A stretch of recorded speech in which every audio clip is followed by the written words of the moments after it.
Welcome to student dictation. Dictation 5 second बाद शुरू होगा। Ready start. महामारी कोविड-19 रोधी टीकाकरण के दायरे में आने वालों की संख्या 1 करोड़ के करीब पहुंचने का मतलब है कि देश एक और उपलब्धि के मुहाने पर है। यह उपलब्धि करीब आने के बाद भी इसकी अनदेखी नहीं की जानी चाहिए कि उतनी संख्या में स्वास्थ्य एवं सफाई कर्मियों और महामारी का आगे आकर मुकाबला करने वाले अन्य लोगों का टीकाकरण नहीं हो पाया जितना अपेक्षित था। यह देखे जाने की ज़रूरत है कि ऐसा क्यों हुआ। इसी क्रम में इसकी भी पड़ताल की जानी चाहिए कि टीके की पहली खुराक लेने वाले दूसरी खुराक लेने में उत्साह क्यों नहीं दिखा रहे हैं। इस सवाल का समाधान इसलिए किया जाना चाहिए क्योंकि जल्द ही टीकाकरण का दूसरा चरण शुरू होने वाला है। इसके तहत 50 साल से अधिक आयु के लोगों को टीका लगाया जाएगा। इस दूसरे चरण में उन कारणों का निवारण भी अवश्य किया जाना चाहिए जिनके चलते पहले चरण में टीकाकरण का संभावित लक्ष्य अपेक्षित समय में पूरा होता नहीं दिख रहा है। इसके लिए लोगों को जागरूक करने के साथ ही टीकाकरण अभियान की कमियों को भी दूर करने की ज़रूरत है। यह काम इसलिए प्राथमिकता के आधार पर किया जाना चाहिए क्योंकि भारत एक बड़ी आबादी वाला देश है। निस्संदेह यह भी अपेक्षित है कि आम जनता भी टीकाकरण के प्रति सकारात्मक रवैया अपनाए। वैसे भी टीकाकरण का अभी तक का अभियान यह साबित करता है कि टीके से बचने डरने की कोई ज़रूरत नहीं। यह सही है कि कोरोना वायरस से संक्रमित होने वालों की संख्या में तेज़ी से गिरावट आ रही है और मौतों का आंकड़ा भी लगातार कम हो रहा है। लेकिन इसके आधार पर यह मान लेना सही नहीं होगा कि कोरोना की छुट्टी होने ही वाली है। लोगों को अभी सतर्कता बरतने की ज़रूरत है क्योंकि इन दिनों प्रतिदिन लगभग 10,000 लोग महामारी की चपेट में आ रहे हैं और देश के कुछ हिस्सों खासकर महाराष्ट्र और केरल में कोरोना मरीजों की संख्या कम होने का नाम नहीं ले रही है। मुंबई में तो कोरोना मरीजों की बढ़ती संख्या के चलते सख्ती बढ़ाने की ज़रूरत जताई जाने लगी है।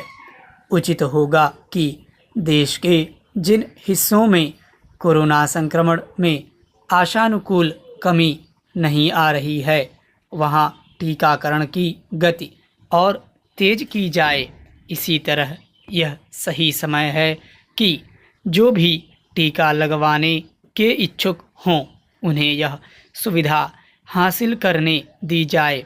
इसके अलावा निजी क्षेत्र के अस्पतालों को भी टीकाकरण करने की अनुमति प्रदान की जाए। उनका सहयोग जितनी जल्दी लिया जाए उतना ही अच्छा क्योंकि जिन्हें अभी टीका लगाया जाना है उनकी संख्या बहुत अधिक है। चेंज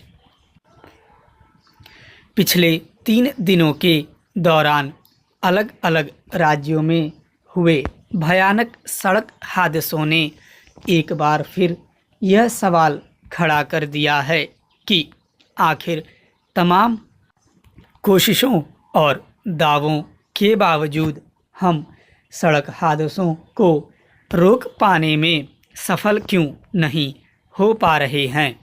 अगर लाखों लोग हर साल सिर्फ सड़क हादसों में ही जान खो बैठें तो यह चिंता और शर्म की बात है।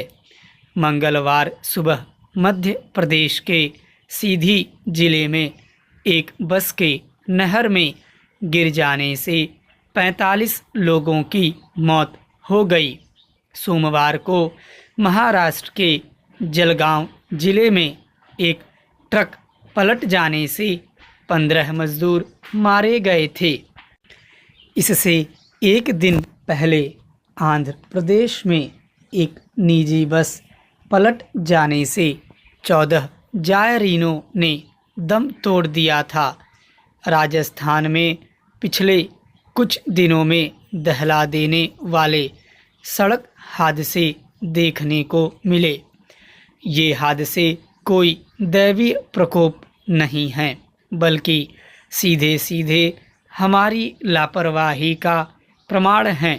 हैरानी की बात तो यह कि आए दिन हो रहे जानलेवा हादसों के बाद भी हमारी आंखें नहीं खुल रहीं।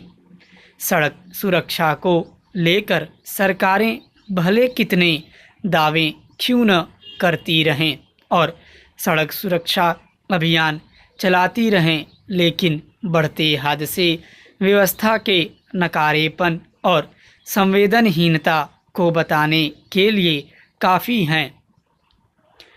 सीधी जिले में जो हादसा हुआ वह सरकारी तंत्र की खामियों को उजागर करने के लिए काफ़ी है। शुरुआती छानबीन में पता चला कि इस बस की क्षमता 45 लोगों की थी, जबकि इसमें 60 से ज़्यादा लोग सवार थे। किराए के लोभ में चालक और परिचालक ने सवारियां भरते वक्त खतरे के बारे में इसलिए नहीं सोचा होगा क्योंकि अब तक तो सब इसी तरह चलता आ रहा था। जाहिर है वाहनों के परिचालन की निगरानी करने वाले तंत्र ने एकदम आंखें बंद कर रखी हैं और कहीं भी इस बात की जांच नहीं हो रही कि वाहन में क्षमता से ज़्यादा सवारियां हैं। वाहन का फिटनेस प्रमाण पत्र व अन्य जरूरी कागजात हैं या नहीं, सड़क सुरक्षा संबंधी नियमों का पालन हो रहा है या नहीं। यह कोई छिपी बात नहीं है कि देश के सभी राज्यों में परिवहन विभाग से लेकर यातायात पुलिस में फैला भ्रष्टाचार और लापरवाही सड़क हादसों का बड़ा कारण है। यह भी पता चला है कि जो बस नहर में गिरी उसे कबाड़ की श्रेणी में डाला जा चुका था।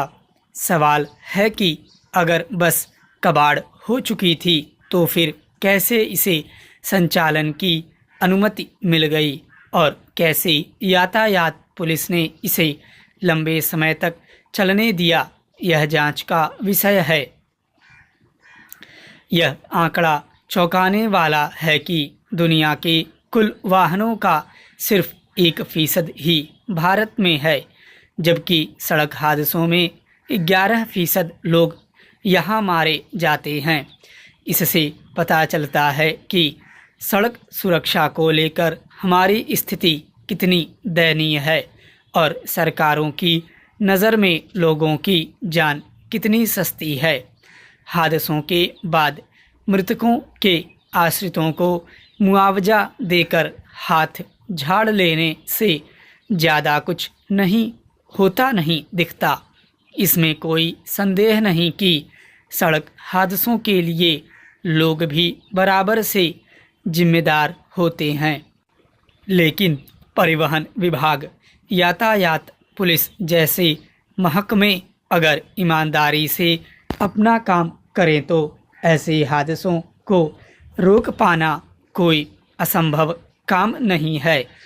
अगर किसी बड़े हादसे के बाद उसके कारणों व बचाव के उपायों पर गंभीरता से काम हो और हादसों के लिए दोषी पाए जाने वालों के खिलाफ सख्त कार्रवाई हो तो यह दूसरों के लिए सबक तो बनेगा ही, साथ ही हादसों में भी कमी आएगी।